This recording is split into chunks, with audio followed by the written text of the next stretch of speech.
Evet güzeller. Masalcı abladan masal dinlemeye hazır mısınız? Dişler fırçalandı mı? Pijamalar giyildi mi bakalım? Her şey hazırsa başlayalım o zaman. Meraklı minnoş tavşan. Bir varmış, bir yokmuş. Gökkuşağı köyünde sevimli, neşeli bir uzun kulak ailesi varmış. Bir de yaramaz, sevimli, kendine çok güvenen ufak bir minnoş varmış. Bir gün Bay Bayan Uzun Kulak tarlalarında topladıkları havuçları satmak için, evin birkaç ihtiyacını almak için kasabaya giderler. Ve kızları Minnoş'a evden çıkmaması gerektiğini, 2 saat içinde döneceklerini söylerler ve sıkı sıkı tembihlerler. Annesi babası çıkan Minnoş, "Dışarı çıkıp biraz çiçek toplayayım, annem gelince onlara sürpriz olsun" diyerek annesinin sözünü dinlemeden çıkmış çiçek toplamaya. Derken rengarenk ormanın içine girmiş ve etrafa bakmaktan ne için dışarı çıktığını unutmuş ve epeyce evden uzaklaşmış olduğunu görünce birden panikleyivermiş. Ama eve eli boş gitmek istemiyormuş ve biraz daha gidersem en güzel çiçekleri bulabilirim diye düşünmüş. Yine koşmuş, şarkılar söylemiş ve kendini dağın zirvesinde bulmuş. Minnoş'u gören kuşlar paniğe kapılmış ve çılgınlar gibi ötmeye başlamışlar. Çünkü Minnoş'un tehlikede olduğunu biliyorlarmış. Ama Minnoş başına geleceklerden habersiz tırmanmaya devam ediyormuş. Ne uçurum ne de tehlike Minnoş için önemli değilmiş. Sadece annesi için toplayacağı en güzel çiçeklerin hayalini kuruyordu. Ve uçurumun kenarında çok güzel parlayan bir çiçek gördü. Sepetini kenara bırakıp çiçek için eğilmeye başladı. Bu hareketi çok tehlikeliydi.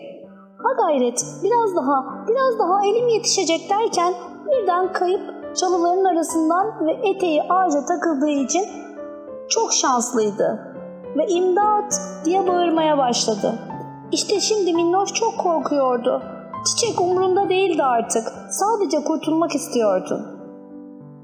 Akşam evine balık götürmek için göle giden Ayı Bob şarkı söyleye söyleye ve elinde oltasıyla dağ eteğinden ormandaki evine gitmeye devam ediyordu. Birden imdat çığlıklarını duyan Bob panik oldu ve korkuya kapıldı. Acaba bu ses nereden geliyor? Neler oluyor diye etrafına bakınmaya başladı. Ve gördükleri karşısında ne yapacağını bilemedi. Dağın zirvesindeki bir Minnoş'u gördü. Ve hemen oltasıyla beraber Minnoş'a doğru koşmaya başladı. "Minnoş korkma, geliyorum, kurtaracağım seni" diyordu. Ayı Bobby herkese yardım eden, yardımsever bir ayıydı. Kimseyi kırmaz ve üzmezdi. Özellikle çocuklara karşı daha duyarlıydı ve köy halkı tarafından sevilen bir amcaydı. "Lütfen Bob amca, beni kurtar, korkuyorum" diyordu Minnoş.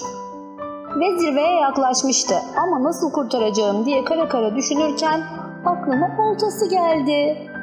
Ve hızlı bir şekilde oltayı savurarak Minnoş'u kavramasını sağlamıştı. Oltayı sımsıkı sarmıştı ve Bob da tuttu. "Sıkı dur Minnoş, seni çekeceğim, çok hareket etme." Ve güçlü ve hızlı bir şekilde Minnoş'u yanına çekiverdi. Minnoş çok korkmuştu. Çiçekler falan umurunda değildi. Çok pişmandı. Annesinin babasının evde kalmalısın, dışarı çıkmamalısın sözünü dinlemeyip çok uzaklara gittiği için pişmandı. Bob amcaya çok teşekkür etti. Ve Bob amca onu eve bıraktı. Olan biteni anne ve babasına anlattı. Onlar da merak içindeydiler. Minnoş onlardan özür diledi. "Bir daha uzaklara ya da herhangi bir yere sizden habersiz gitmeyeceğim. Özür dilerim" dedi. Masalımız burada bitti. Tavşan Ruby'nin okul heyecanı. Tavşan Ruby o gün çok heyecanlıydı. Okula başlayacak ve yepyeni arkadaşlar edinecekti. Anne babasının okul ihtiyaçları için yaptığı alışverişten de çok ama çok mutlu olmuştu.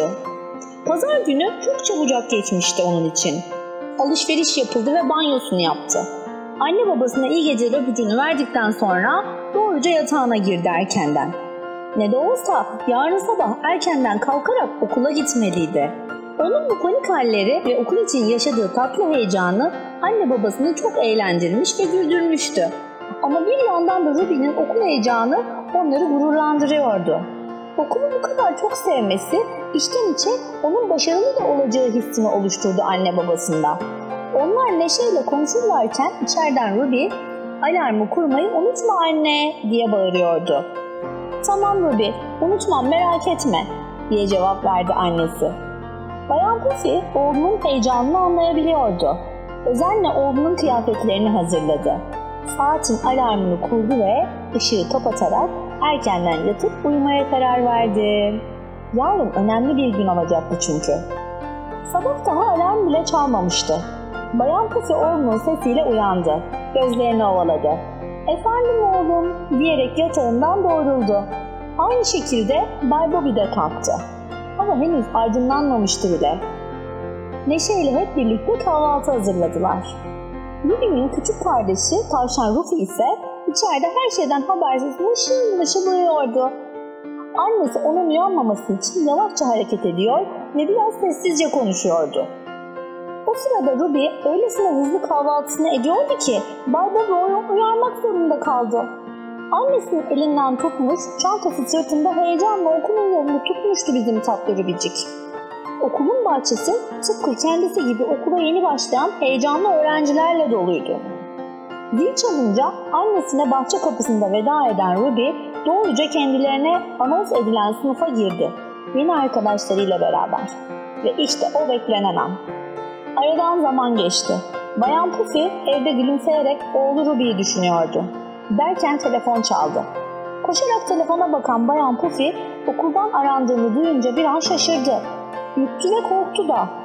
Okula davet edilince hiç durur mu? Koşarak çıktı evden ve elbette minik bebeği Tavşan Ruffy'yi de yanına alarak. Ayakları dolanıyor ve heyecandan nefes almakta zorlanıyordu. Bir şey olmasa çağırmazlardı. İçeri nasıl girdiğini hatırlamıyordu bile. Müdüre hanımın odasında birkaç öğrenciyle birlikte oğlu Ruby'yi de gördü. Bir şeyi yoktu. Annesi derin bir nefes alan Ruby koşarak annesine sarıldı. Hıçkıra hıçkıra ağlıyordu. Müdüre hanım olan biteni anlattı. Sadece Ruby değil, diğer öğrenciler de annesinin yanındaydı. Meğer teneffüs saatinde top oynarken topa vurarak camı kıran bir öğrenci o anda onlarla birlikte top oynamakta olan Ruby'ye atmıştı suçu. Okulun daha ilk gününden bu olayı yaşayan zavallı Ruby haksız yere öğretmenden azar işitince arkadaşıyla birbirine girmiş, kavgadan onları zor ayırmışlardı. Bayan Puffy bu durumun yaşandığına inanamıyordu. Oysa ki Ruby ne kadar da heyecanlıydı okul için. Böyle olması hiç iyi olmamıştı. Gözleri şişmişti ağlamaktan Ruby'nin. Çok üzgün olduğu her halinden belliydi. Neyse sonunda olay tatlıya bağlanmıştı. Tilki uzun kuyruk hatasını anlamış ve af dilemişti arkadaşından. Okulun ilk günü kötü başlasa da güzel bir şekilde bitmişti sonunda. Ruby böyle hayal etmemiş olsa da. Eve dönerken Ruby annesine heyecanla olayı anlatıyordu. Yanında gülerek dinleyen ise tilki uzun kuyruk. İnanır mısınız buna? Tilkicik hatasını anlamıştı ve bir daha asla iftira atmayacaktı arkadaşlarına. Böylece mutlu bir şekilde ayrıldılar. Yeniden görüşmek üzere vedalaştılar. Siz olun çocuklar, asla ve asla bir hata yaparsanız başkasına iftira atmayın ve her zaman doğruyu söyleyin. Söz mü? Küçük Kurbağanın Can Sıkıntısı Masalı. Küçük kurbağa bugün çok dertliydi. Arkadaşlarını aramış ama hiçbirini bulamamıştı. Dere kenarında bir yaprağın üstünde kendi kendine oturmuş öylece somurup duruyordu. Bunu fark eden anne kurbağa zıplayarak oğlunun yanına gitti. "Neden bu kadar üzgün duruyorsun yavrum?" diye sordu. Küçük kurbağa annesine bakarak bırakladı. "Arkadaşlarımın hiçbiri benimle oynamaya gelmiyor. Biri hastaymış, dışarı çıkamıyor, diğeri ise ailesiyle misafirliğe gitmiş. Ben de böyle yapayalnız kaldım. Canım çok sıkılıyor. Ne yapacağımı bilemiyorum. Arkadaşlarım olmadan gün nasıl geçer ki?" Bunu söyleyerek ağlayan küçük kurbağa ayaklarını suya vurmaya başlamış. O kadar hızlı vuruyormuş ki suyun içindeki balıklar korkarak bir o yana bir bu yana kaçışmaya başlamışlar. Anne kurbağa gülümseyerek oğluna bakmış. "Şu anda ne yaptığının farkında mısın küçük oğlum?" diyerek sormuş. Küçük kurbağa şaşırarak durmuş. "Yo, ne yapıyorum anneciğim?" "Sana arkadaş olabilecek balık dostları kaçırıyorsun." "Onlarla nasıl arkadaş olabilirim ki? Onlar balık, ben ise kurbağayım. Kocaman bir kurbağa," diye bağırmış küçük kurbağa şaşkınlıkla. "Eğer onları korkutmazsan onlarla oynayabilirsin oğlum," diyerek ayaklarının tıpkı oğlu gibi suya daldırmış annesi. Biraz bekleyince balıklar yine onlara doğru yüzmeye başlamış. Anne kurbağa ayaklarını yavaşça hareketlendirince balıklar kaçar gibi ters tarafa yüzmüşler. Anne kurbağa tekrar durmuş. Balıklar yine ona doğru yüzmüşler. Ve anne kurbağa bir daha ayaklarını oynatınca tekrar kaçar gibi yapmışlar.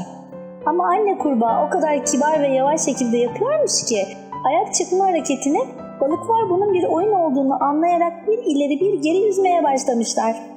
Küçük kurbağa bu muhteşem görüntü karşısında kahkahalar atmaya başlamış. "Anneciğim, bu ne güzel bir oyun böyle. Bir balıkla arkadaş olunabileceğini hiç düşünmemiştim ben." Anne kurbağa oğluna yine gülümsemiş. "Dikkatli olduğun sürece herkesle arkadaş olabilirsin oğlum. Yeter ki ne sen onları korkut ve canlarını acıt ne de onlar sana zarar vermelerine izin ver. Çevremize bir bak, bunun gibi ne kadar çok arkadaş olabileceğin şey var." Küçük kurbağa çevresine bakınmış ama haşırdayan otlardan, bulutlardan ve güneşten başka bir şey görememiş. Bunu annesine söyleyince annesi bir sıçrayışta otların arasına dalmış. Yemyeşil otlar rüzgarda öyle güzel sallanıyormuş ki güneş ışığı bir o yana bir bu yana gidiyormuş aralarında. Anne kurbağa oğluna bağırmış. "Haydi güneş ışığı yakalayalım." Bunu söyleyerek güneş ışığının olduğu tarafa zıplamış. Ama rüzgar esince otlar hareketlenmiş ve ışık diğer tarafa kayıvermiş. Anne kurbağa da ışığın olduğu tarafa zıplamış. Küçük kurbağa birden annesinin ne demek istediğini anlamış. Yanlış olsa bile kendi kendine yapabileceği birçok eğlenceli şey bulabilir ve zamanını somurtarak oturmaktan daha güzel bir şekilde geçirebilirmiş. O da annesinin arkasından kahkahalarla zıplayarak otların arasında oynamaya başlamış. Masalımız burada bitmiş.